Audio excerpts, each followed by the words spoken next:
திருஞானம் 26 தமிழ்நாட்டு மக்கள் முடிவு எப்படி இருக்கும்? பதிவான வாக்கு அடிப்படையில் தான் நிறைய கருத்து பகிர்வுகளை பார்த்தோம். எப்படி பார்க்குறீங்க திருஞானம்? இன்றைக்கு ஜனநாயக திருவிழா அற்புதமாக நடந்து முடிஞ்சிருக்கு. வாக்காளர்கள் மனமும் வந்து ஓட்டு போட்டிருக்காங்க. எண்ணிக்கை அதிகமாக இருக்குது. ஆனால் ரொம்ப எக்ஸைட் ஆகிற அளவுக்கு இல்லைன்றான் என்னுடைய கருத்து. ஒரு 30 to 40 lakhs அதிகமாகுங்கிறது ஒரு தமிழ்நாட்டில் இருக்கிற தொடர்ச்சியான ட்ரெண்டு. அந்த ட்ரெண்டு தான் இப்போவும் தொடருது. சரியா? பட்டு கூடுதலாக இளைஞர்கள் வர்றதெல்லாம் நல்ல விஷயம்.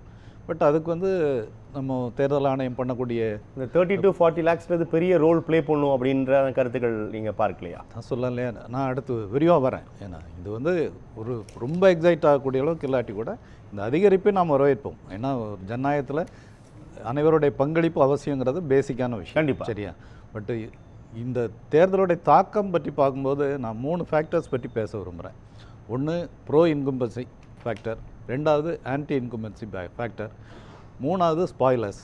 இந்த 3 விஷயங்கள் பேசணும்னு நினைக்கிறேன். ப்ரோ இன்கும்பன்சின்னு சொல்லும்போது உண்மையிலே கடந்த 5 ஆண்டுகளில் செய்யப்பட்ட மக்கள் நல திட்டங்கள்ங்கிறது எந்த நடுநிலையாளரும் அங்கீகரிக்க வேண்டிய திட்டங்கள் நான் நினைப்பேன். மிக முக்கியமாக மகளிருக்கான சில திட்டங்கள், விடியல் பயணமோ மகளிர் உரிமை தொகையோ அல்லது புதுமை பெண் திட்டமோ, இந்த மாதிரி திட்டங்கள் வந்து அடித்தட்டு மக்களை பெரிய அளவு எம்பவர் பண்ணியிருக்கு. இது ஒரு யதார்த்தம். சரியா?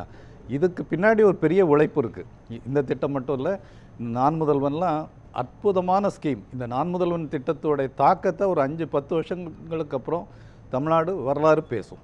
அந்த அளவுக்கு இளைஞர்கள்ட்ட ஒரு ஸ்கில் டெவலப்மெண்ட் வந்து ரீச் ஆகிட்டுருக்கு.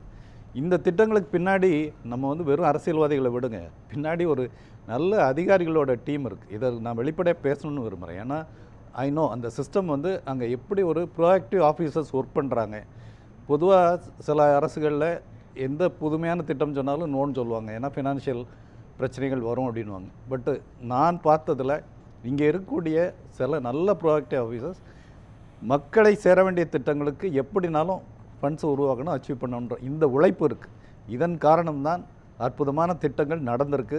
இன்ஸ்பைட் ஆஃப் ஒன்றிய அரசுடைய பாரபட்சம் இருந்தால் கூட, ₹1 கொடுத்தா 29 காசு தான் தருவேன்ற அடாவடியாக இருந்தால் கூட அதை தாண்டி இந்த திட்டங்கள் அச்சீவ் ஆகிருக்கு. அது மட்டும் இல்லை, 11.19%ங்கிற ஒரு அற்புதமான க்ரோத் வேறு எந்த மாநிலம் நினைத்து பார்க்க முடியாத என இரட்டை இலக்க பொருளாதார வளர்ச்சி சாதிக்கப்பட்டிருக்கு.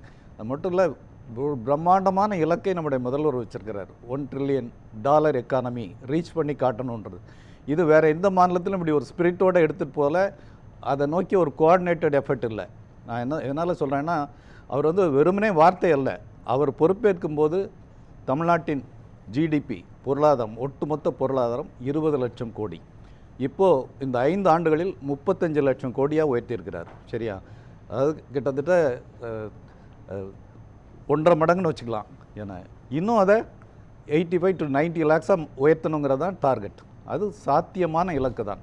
ஸோ ஒன்று அற்புதமான திட்டங்கள், ஒரு பொருளாதார வளர்ச்சி, ஒரு கோல் நோக்கிய வளர்ச்சி, இதெல்லாம் இதனுடைய பாசிட்டிவ் ஃபேக்டர்ஸ். இது நிச்சயமாக சொல்கிறேன், அட்லீஸ்ட் கிராமப்புறங்கள் வர படித்தவர்கள்ட்டெல்லாம் போய் சேர்ந்துருச்சு, இளைஞர்களிடம் கூட சிந்திக்கிறவங்ககிட்ட போய் சேர்ந்துருக்கு. இதுதான் உண்மை. இது வந்து நான் சொன்னேன் இல்லையா, ஃபஸ்ட்டு விஷயம் ப்ரோ இன்கும்பன்சி. ஆன்டி இன்கும்பன்சின்னு சொல்லும்போது ஒன்றிய அரசின் மீது இருக்கக்கூடிய வெறுப்பு. அதுவும் குறிப்பாக பிஜேபிக்காரங்களே ஆர்எஸ்எஸ்காரங்களே சிலர் சொன்னாங்க, கடைசியாக கொண்டு வரப்பட்ட அந்த கருப்பு மசோதா இருக்குல்ல, டீலிமிட்டேஷன், அது வந்து ஏடிஎம்கே சைடில் பேசப்பட்டது என்னென்னா, வெண்ணெய் திரண்டு வரும்போது தாலியை உடைச்சிட்டாரு மோடிஜியோ இல்லை அல்லது அமித்ஷாவோ. இவங்க வந்து அவசரப்பட்டு ஒரு தோற்கக்கூடிய மசோதாவை கொண்டு வந்து திணிச்சு ஒரு கெட்ட பேரை உருவாக்கிட்டாங்க. இதுவும் கிராமங்கள் வரை போய் சேர்ந்திருக்கு. ஏதோ ஒரு வகையில் தமிழ்நாட்டின் உரிமைகளை பறிக்கிறாங்க, தமிழ்நாட்டை வந்து ஒரு யூனியன் பிரதேசம் போல், ஒரு பஞ்சாயத்து போர்டை போல் மாற்ற போகிறாங்க, வட இந்தியா தான் டிசைட் பண்ணும் அப்படிங்கிற வெறுப்பு வந்து சேர்ந்திருக்கு. இன்னொரு விஷயம், இன்னொரு பழமொழி என்ன சொல்கிறாங்கன்னா, பிஜேபிக்காரங்களே சொன்ன பழமொழி தான், நிறைய பேர் பார்த்துருப்பீங்க. இது வந்து நிச்சயமாக சொந்த காசில் சூனியம் வைத்து கொண்டது பிஜேபி அப்படின்றது பிஜேபி சைட்லேயே சொல்கிறாங்க. எதுக்கு இப்படி அவசரப்பட்டு இதை கொண்டு வரணும், தோக்க போகிற மசோதா, இதெல்லாம் ஒரு நெகட்டிவ் இம்பேக்ட் என்டிஏ கூட்டணி மேலே உருவாக்கி. நான் புரிஞ்சுக்கிறேன், திருஞானத்துக்கு தெரிந்தது தான். ஆனால் நீங்கள் அதிக வாக்குப்பதிவு, அதிக வாக்குகள் என்பதே ஆளும் தரப்புக்கு எதிரானது தான் அப்படின்றது ட்ராக் ரெக்கார்டு. அதை நீங்கள் வேறு வடிவத்தில் பேசுகிறீங்களே. அது அப்படியும் இருக்கலாமா? அதாவது anti incumbency on union government, pro incumbency on state government, இதுதான் தமிழ்நாட்டின் யதார்த்தம். நீங்கள் எல்லாத்தையும் ஒரு பொதுவான வடிவத்தில் போட்டு அமுக்க வேணாம். தமிழ்நாட்டில் யதார்த்த நிலை இதுதான்.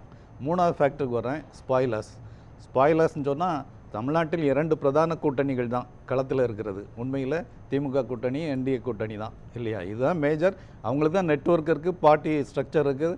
என்ன மினிமம் அஷ்யூர்டு பர்சன்டேஜ் ஒரு 25% to 30% இருக்குது கட்சிகளுக்கு மட்டுமே. அதை தாண்டி கூட்டணி எல்லாத்தையும் வச்சு வரும்போது யார் ஜெயிக்கிறாங்கன்னு வரப்போகுது. பட் இதில் ஸ்பாய்லர்ஸாக வரக்கூடியது முதலில் வரக்கூடியவர் மிஸ்டர் விஜய் பொறுத்தவரை பெரிய ஸ்பாய்லர் தான். முதல்ல 10% சொன்னாங்க, இன்னைக்கு 15% சொன்னாங்க. இன்னும் அதை விட அதிகமாக கூட போகலாம். சில தொகுதிகளில் 20-25% கூட போகலாம். போனாலும் எண்ணிக்கை அடிப்படையில் சீட்ஸ்ன்னு பார்த்தா மிக குறைவாக தான் இருப்பார், அல்லது இல்லாமல் கூட போகலாம். பட் மிகப்பெரிய ஸ்பாய்லர் இந்த 2 கட்சிகளுக்குமே. திமுகவுடைய வாக்குகளையும் பிரிப்பார், அதிமுக வாக்குகளையும் பிரிப்பார், மற்றவருடைய வாக்குகளையும் பிரிப்பார். ஸோ அவர் நம்பர் 1 ஸ்பாய்லராக இருப்பார். அடுத்த ஸ்பாய்லர்ஸ்ன்னு சொன்னால் அதிகமாக நம்ம கவனிக்காத சீமான் and Sasikala Ammaiyar, doctor Ramadoss, இவங்க கண்ணுக்கு தெரியாத ஸ்பாய்லர்ஸ். ஏன்னா இதில் பார்த்திங்கன்னா சீமான் 2 தரப்பு வாக்குகளையும் பிரிப்பார். இவங்க 2 பேரும், டாக்டர் ராமதாஸும் சரி, திருமதி சசிகலாவும் சரி, அவங்க ஏடிஎம்கே அணியோட, என்டிஏ அணியோட வாக்குகளை பிரிப்பாங்க. ஸோ இதெல்லாம் யதார்த்தங்கள். இந்த ஃபேக்டர்ஸ்க்கு இடையில் யார் ஜெயிச்சு வராங்கிறத மே 4ஆம் தேதி பார்த்துருவோம். ஏன்னா சசிகலா மற்றும் அவர் ராமதாஸ், இந்த பக்கத்தில் சீமான், அவர்களோடு தாவேக்காவும் நீங்கள் ஸ்பாய்லராக தான் யோசிக்கிறீங்க? நிச்சயமாக ஸ்பாய்லர்ஸ் எதனால சொல்கிறேன்னா, உண்மையான போட்டிங்கிறது இந்த 2 அணிகள் தான், திமுக அணியும் என்டிஏ அணி தான். ஏன்னா அவங்களுக்கு தான் பெரிய பார்ட்டி ஸ்ட்ரக்சர் இருக்குது, அஷ்யூர்டு ஓட் பேங்க் இருக்குது. வேறு எதுவுமே மோடி ஜெயிக்கக்கூடிய ஓட் பேங்க் கிடையாது. ஸோ இதில் யார் ஜெயிப்பாங்க அப்படிங்கிற அடிப்படையான தேர்தலில் ஒரு ஸ்பாய்லர் அமையக்கூடியவங்கன்னு சொன்னால் விஜய், சீமான், திருமதி சசிகலா, டாக்டர் ராமதாஸ், இவங்களுடைய ஸ்பாய்லர் ரோல் நிச்சயமாக இருக்கும். அது எப்படி பங்காற்றுதுங்கிறத சில நாட்கள் தானே பொறுத்திருந்து பார்ப்போம். மக்கள் தீர்ப்பு குறிப்பாக புதிய கட்சிக்கு வாக்கு என்ற வகையில் சொல்லியிருக்கிறாங்க. ஏன்னா அது அவர்களுடைய விருப்பம், அது சொல்லியிருக்கிறாங்க. பட் யதார்த்தம் என்னன்னு சொன்னால் புதிய கட்சிக்கு கணிசமாக வாக்கு இருக்கும். அந்த புதிய வாக்காளர்கள் போடுறாங்க, இளைஞர்கள் போடுறாங்க, அதெல்லாம் ஒரு கொண்டாட்ட மனநிலையோடு போடுறாங்க. பட் 80% சொல்கிறாங்கன்றது ஒரு ஆச்சரியமான விஷயந்தான்.